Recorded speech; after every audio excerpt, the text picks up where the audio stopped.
Good morning. कैसे आप मज़े में? आप मज़े में रहे, ऐसा दिल से प्रभु को प्रार्थना।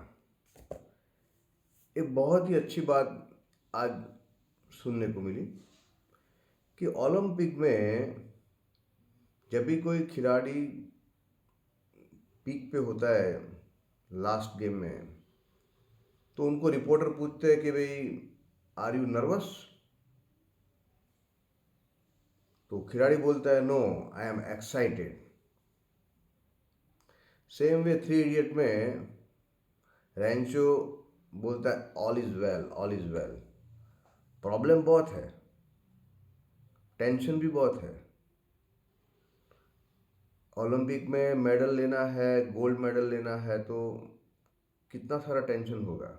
सेकंड सेकंड का मामला होता है। फिर भी नर्वस नहीं है, एक्साइटेड है। All is well.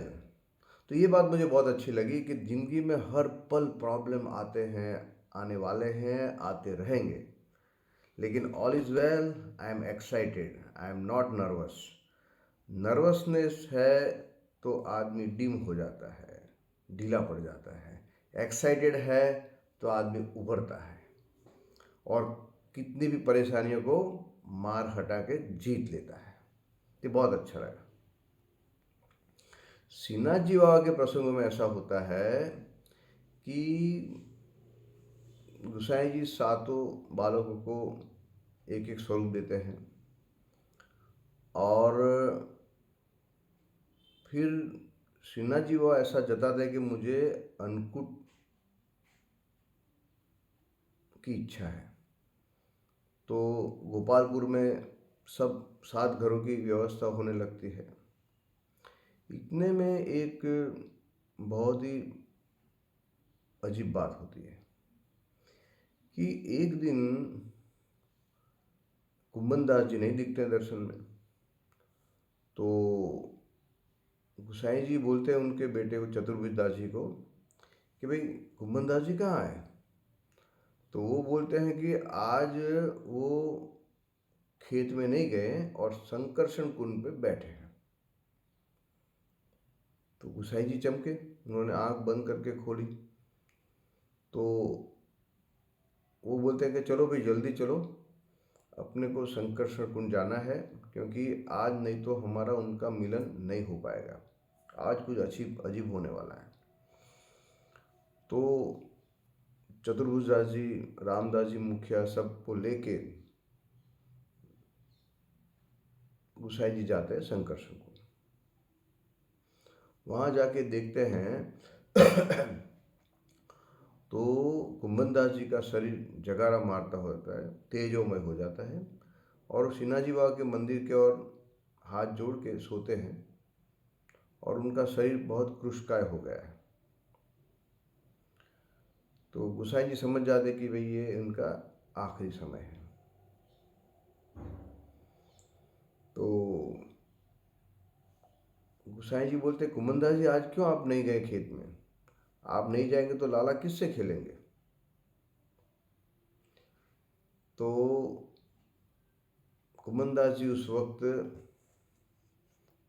बहुत ही अशक्त होते हैं, फिर भी बोलते हैं कि अब वासो मो बिन रहो न जाए, सो वहाँ की लीला में बुलाए रहे है। वो देखो, वो गायन के पीछे धाए रहे है। मार्ग में ललिता जी को रोक के राखी है। महाराज का बात कहूँ, बड़ी लुभावनी लीला है। यानी वो कहते हैं कि उनको जो दिखता है कि ठाकुर जी गायों के पीछे दौड़ रहे हैं, ललिता जी को रोक के खड़े हैं, तो ये सब लीलाएं उनको दिख रही है और वो उनका वर्णन करते हैं। बिसरी गयो लाल करत गोदहन, यानी भगवान गोदहन की लीला भूल गए। कहता कुंभन दास जी सारंग राग में श्री हरि की लीला के 2 पद गाते हैं। तो विसाई जी फीका हंस के बोलते हैं कि आपको कुछ गूढ़ जानना था, बोलिए क्या था? तो कुंभन दास जी बोलते हैं, ये तो आपने अभय रही है वो वालीला के दर्शन हमसो कहें। जय कृपानाथ, आप ऐसो पूछो कि वाको सुनी के आप पर अधिकाधिक नेह उमड़ आयो। आपके शरण जरा या हिये पे धरो तो आपको सब कुछ बताई दो। वो बोलते हैं कि आप मेरे चरण मेरे पास धरे तो मैं आपके चरण रख दूँ। तो गोसाई जी दो पाँव पीछे हट जाते हैं, बोलते हैं कि नहीं, आप तो सीजी बाबा के निकट है, हमारे पिताजी महाप्रभु जी के निकट है, हम आपको चरण नहीं दे सकते। तो फिर कुंभन दास जी बोलते हैं आप आपके श्रीहस्त मेरे हृदय पे रखिए। तो गोसाई जी उनके श्रीहस्त उनके हृदय पे रखते हैं। तब कुंभन दास जी जो पद गाते हैं, तोय मिलन को बहुत करत है मोहन लाल गोवर्धन धारी, रसिकनी रस में रहती गढ़ी, कुंभन दास प्रभु श्री गोवर्धन रति रस केली बड़ी। ऐसा पद गाते गाते कुंभन दास जी अपना शरीर छोड़ देते हैं और लीला में प्रवेश करते हैं। गोसाई जी धीरे से उनका श्रीहस्त ले लेते हैं और उनके जो जगारा मारता शरीर को देख के वहाँ से विदाई लेते हैं और चतुर्भुज दास जी को बोलते हैं कि आप अब अपने पिता के अग्नि संस्कार की तैयारी कर। वो भले ही ये दुनिया छोड़ के गए हैं, लेकिन वो ठाकुर जी की नित्य लीला में प्रवेश किए हैं। और सबसे बड़ी बात है, न भूतो न भविष्य, कुंभन दास जी 115 साल जिए, उसमें 10 साल की उम्र से लेके 105 साल तक श्री ठाकुर जी के साथ खेत में खेले, उनके साथ सब लीलाएं की।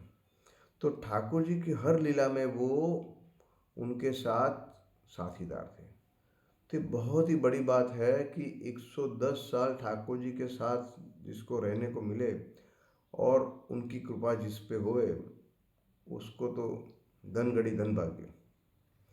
तो आप और मैं भी ठाकुर जी के चहीते बने, उनके चरण की हमें रज मिले और हम उनके चरण में रहें। ऐसे दिल से ठाकुर जी को प्रार्थना। जय Shri Krishna, good day, all the best.